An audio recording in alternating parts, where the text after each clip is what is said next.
Brankár. Brankár je veľmi dôležitá pozícia. Videl som, že si chytil kopec nebezpečných striel od vašich súperov. Sú tvoji spoluhráči vďační za to, aký si perfektný brankár, alebo chceš, aby si ťa viac vážili? Áno.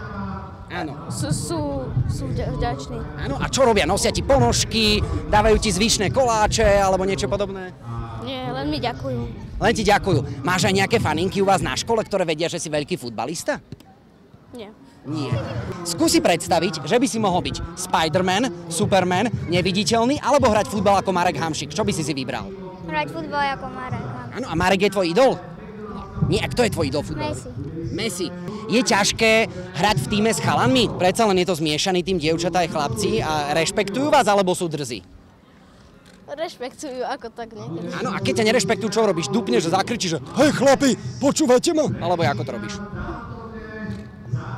Na nich sa škaredo pozriem a potom stichnú. Je tu nejaký tím, ktorého sa najviac bojíte, že máte rešpekt, že fú, tak s touto školou to bude ťažké? Áno, je? Není? Iba my. Takže chcete vyhrať? Áno. OK, tak budeme držať palce. Ďakujeme.